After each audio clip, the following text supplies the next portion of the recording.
Hello and welcome back to the Common Colt Podcast. The Colts Podcast is real takes and no clickbait. I'm Josh Hudgens, joined by Dan Hertzler. Dan, what's up?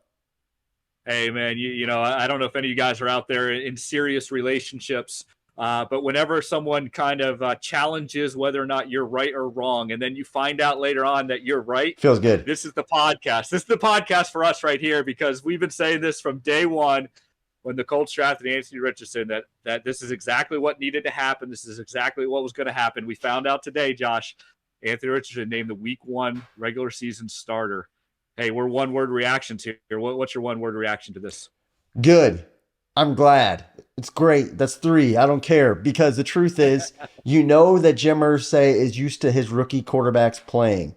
We watch training camp, and you hear the reports that Richardson, he's not overwhelmed. He's got the huddle and command. He's a quarterback. You watch that first preseason game, and he didn't look bad. I know he threw a pick early, but he didn't lose the job. And we said, hey, he did enough to ward off Gardner Minshew. What's your one word? Well, again, I'm going to take it from you. I'm going to kind of bend the rules. It's sort of like I told you so. I mean, this is what I said in the opening. This is exactly what we thought was going to happen. It's not just his talent.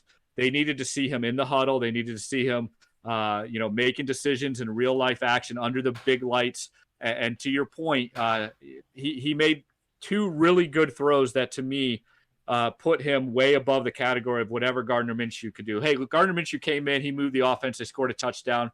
But I would say that out of maybe 6 or 7 his passes, Gardner Minshew had maybe 2 of them that were decent. Yeah. Where you look at Anthony Richardson, that back shoulder throw that was penalty on, the one that Pierce dropped, the deep kind of post or crosser that you saw, those 2 throws, Gardner Minshew doesn't throw those. He can't. He just doesn't have the arm to do that. That ball zipped off of Anthony Richardson's arm. Different arm angles. It got there quickly.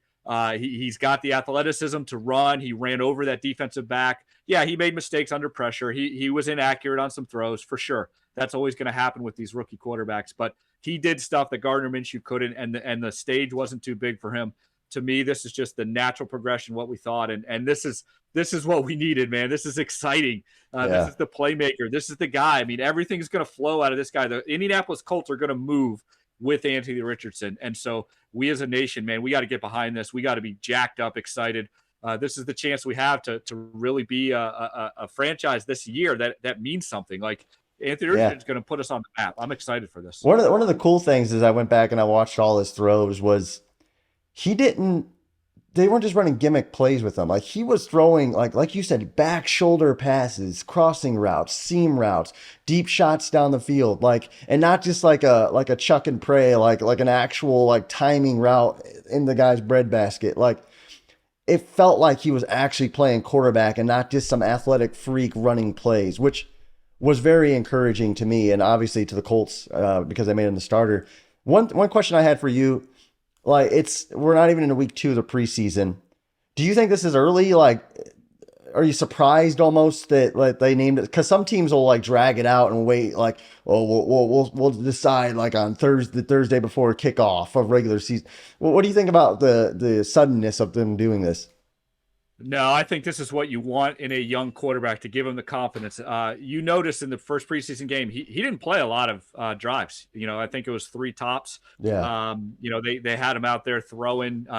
They wanted him to get his body of work in, and then it was sort of like, let's get out of here. Okay, yeah. We don't want him to get hurt. He doesn't need more than that. They feel really confident, I think, with where he's at right now. And so this is, to me, it's just like, hey, you're doing everything we need you to do and we've asked you to do, and we believe in you. You're going to be the day 1 starter. And again, to your point, the type of throws he can make now begins to expand this offense. Now you can get Alex Pierce just running on some go routes, and all of a sudden the free safety has to follow him. You can get Michael Pittman working beyond the 5 to 7 yard range, which is all we saw last year with Matt Ryan. Now you can get him 10, 15. You can get those quick bubble screens or those underneath stuff with McKenzie and Downs. It just opens up everything. The seam routes with the tight ends. Then we get the running game going. Now teams can't load up the box. I mean, everything opens up with this. This is exciting. This is exactly what we need. And hey, not only just Anthony Richardson, but we saw the running backs without Jonathan Taylor. Josh, what were your thoughts just seeing the running backs after the first preseason? Yeah, are you encouraged, discouraged, or what are you thinking? I would really, they didn't perform poorly. I was encouraged, but I tell you one thing, man, I would really like to see Jonathan Taylor out there week 1 of the regular season. I don't care how they got to work that out, whether you just bump his pay a little bit for this season to make him happy, and then you say, hey, look, we'll address the contract, a long-term contract after the season, after you prove it. Maybe something like that could hold you over. For me, as I look at the team, and you mentioned this on the last show, it's the success of Anthony Richardson's first season is going to be a lot reflective, or it's going to reflect on Shane Steichen. And you hear coaches like what they do to build confidence, and you hear about Anthony Richardson's confidence thrown around a lot. And for me, I think him verbally assuring him and then saying, hey, look, you're our guy early. It's kind of like Belichick, how you see with Tom Brady. What did he do with Tom Brady? He would never really credit him publicly. He wouldn't. And it would drive him because Tom Brady, like he wants that chip on his shoulder. But then with Mac Jones and Cam Newton, what did Belichick do? He's like giving these guys credit publicly. And I like what Shane Steichen's doing, giving Anthony Richardson publicly, building him up, and then making this decision quickly. The Colts knew all along what they were going to do. And so, yeah. And then, I mean, like you said, we look at these position battles now at running back. I think look, Anthony Richardson would be a heck of a lot better player if he's got Jonathan Taylor right next to him. I don't care what people say. Yeah, no, you're right. I mean, the thing I was encouraged by the running backs, they finished their runs. They got the extra yards. You can just see it with that read option. Oh, yeah. Teams have to honor that. I think it was the first drive.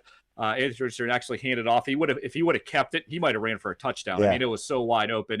And they're going to start using that a whole lot more. But to your point, Jonathan Taylor just sets them apart. It's not only just finishing the runs. He can take it to the next level. He can take it to the house. Yeah. So now you got JT, you got AR, you got all the initials back there in the backfield, and they're running all these different misdirection stuff. Safeties start creeping up, linebackers start creeping up, everything opens up. This is moving forward. It's exciting. And now, yeah, it is. And now we look at the other battles. We got McKenzie and Josh Downs. Who's going to be the slot guy there. You got the cornerback, still these young guys that are still battling out. We still don't know those things. But once this quarterback got set, it's almost like, okay, we can breathe.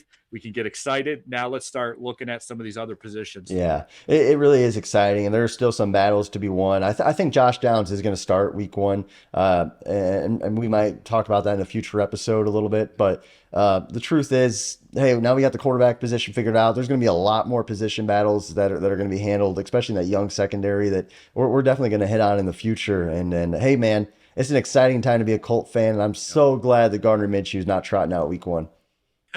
Hey, and all credit to Gardner Minshew. I think he's going to be a professional. He's going to be a pro. Yeah. He's going to be a veteran. He might need to get in there sometimes. Quarterbacks, again, they get banged up or just something else might happen. But this is Anthony Richardson team. And as a Colts, man, this is the new era that we were hyping up all offseason. This is the new direction, the new change, head coach, quarterback, new kind of offense, man. This is ready to go. I'm ready for football, man. Let's get through these preseason games. No one gets hurt. And let's get to week 1. Let's go. Hey, guys, let us know what you think. Comment below. Obviously, subscribe to our channel. It'd mean a lot. And, hey, if you want to stay tuned on more Colts news, again, just keep checking us out. Thanks again for watching the Common Cold Podcast, and have a great day.